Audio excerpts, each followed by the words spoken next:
See, some people, no matter what you do, they're not going to like you. Even if you changed and did everything they wanted, they would still find some reason why you don't measure up. You have to be at peace with people not being at peace with you. You don't need their approval to fulfill your purpose. You don't have to have them before you to become who God's created you to be. But if you get distracted trying to win them over, spending your valuable time trying to convince them to be for you, then you will miss the fullness of your destiny. Don't take the bait. Don't let them get you riled up. Stop telling your visions to other people because they're not going to see it. Why you think you keep imagining opening a business? Why you keep imagining graduating, getting a better job? Why do you keep imagining buying a house? Why do you keep imagining getting rich one day? Why do you keep imagining that? Because God is talking to you. He's showing you something that He has for you. If you take an oak tree seed and you put it in a 2-foot pot, that seed will never become the oak tree that oak trees are capable of becoming because it's going to get stifled by the 2-foot pot. Now check this out. Ain't nothing wrong with the seed. The seed just fell prey to the environment. Don't you allow your environment to dictate the oak tree that you become. Get away from these people that's in your life that ain't doing nothing. Get away from people in your life that's hating. Get away from your family members that ain't ever opened a business. Get away from your family members that ain't ever followed their dream. Get away from your family members that ain't never been nowhere but to the family reunion. Get away from them. Get away from them. I had to do it. When I told everybody I was getting into comedy, man, oh, Lord have mercy. You can't get into comedy. You ain't even funny. How you gonna make money telling jokes? And in the beginning, it looked like they was right, but I never gave up. When I first got on TV at NBC 7 years ago, they sent a linguist to see me. I didn't even know what that was. And I said, excuse me, ma'am, who are you? She says, I'm your grammar coach. I said, for what? She said, NBC is of the understanding in order for you to be successful on daytime TV, you're going to have to learn how to speak more eloquently. Oh, I said, I ain't finna do all that there. She said, excuse me? What did you just say? I said, I ain't finna do all that there. She said, that's exactly why I'm here. She said, if you don't learn how to speak more properly, you'll never be successful. I said, who told you that? You walked into my office. I'm already on TV. See, the reason I'm not going to let you change my mind is because I've never known you up until this point. Now, I made it to this point without you. I don't know how you figure I ain't going to get the rest of the way without you. I said, which one of these sound best to you? I am broke or I'm is rich. Everything that's happening to you is God is processing. Every difficult moment you're having, He's just processing it. That's all He's doing. Everything you're going through is preparing you for what you ask God for. And if you need to be tough when you get to where you're going, then He gonna toughen you. If you got to be more caring along the way, He gonna let you have some trials come your way that's gonna have to produce that in you. Faith is the substance of things hoped for and the evidence of things not seen. Your imagination is the evidence of things not seen. You know why they say it's not seen? Because your imagination, you are the only one who can see it. So you know what that means? All that stuff you've ever imagined, it's just been God showing you a preview of a coming attraction He has for you. The problem with your imagination is you tell it to the wrong people. No matter what's going on in your life, it's not permanent.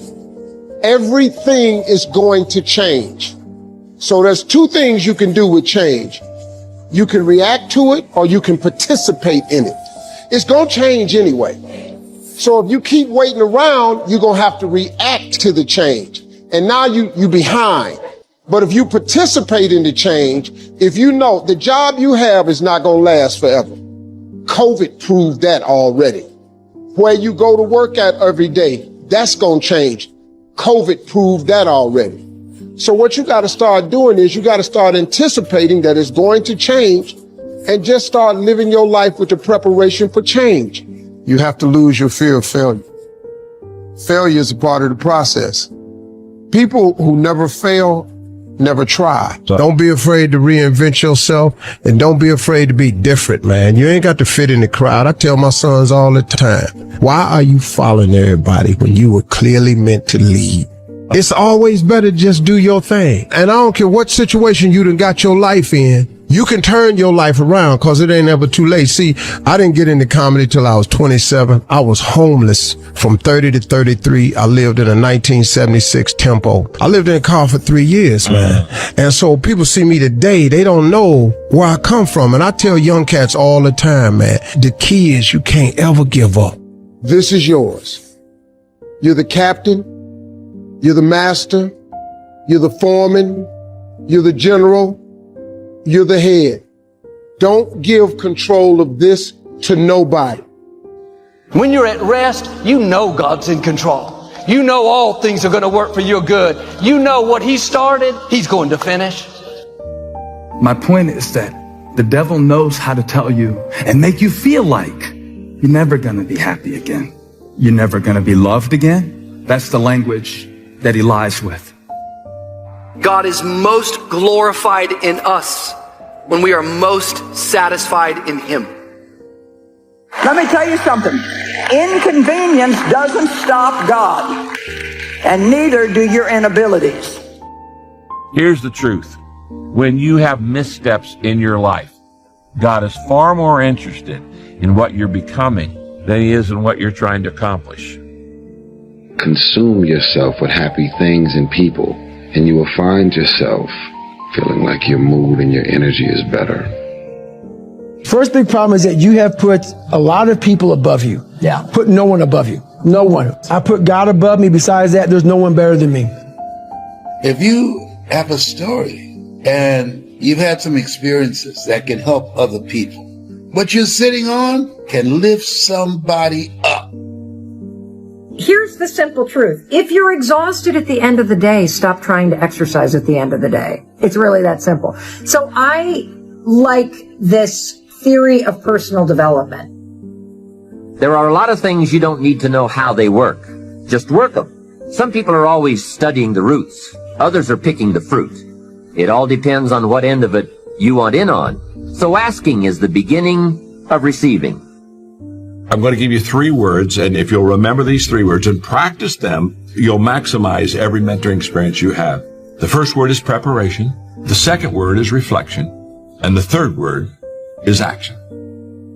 You can be too tormented by your conscience, too rigid, too responsible, take on too much weight onto yourself, deny yourself in a manner that isn't sustainable. Make your own steps, don't follow others. Every one of us is built different, so you need to make your own path. I'm worried about my finances. I'm upset about the medical report. When is this pandemic going to be over? It's not a surprise to God. He hasn't brought you this far to leave you. Release the worry. Release the frustration. Release having to know all the details. There will always be situations that we don't understand, problems that look too big, obstacles that seem permanent. That's a test. And he tells you never. He tells you never. He tells you never about certain opportunities, you know? Well, that's never going to happen. Nobody ever notices you anyway. Have you ever noticed how they never notice? This is how the devil talks. What's the point in trying? They never notice. They never say thank you. They never appreciate you. Never, never, never. And eventually you just agree with the devil to get him to shut up. Okay, it's fine. Someone say, I can't lose. I can't lose even though I'm in these chains. Because He's either going to break them off of me or He's going to use them for His glory. And so, Lord, I get satisfied in Your name. What does it matter what you say about me? What does it matter what you think about me? If you put me into chains, I know even through my chains, He will get glory. And with that, I can rejoice.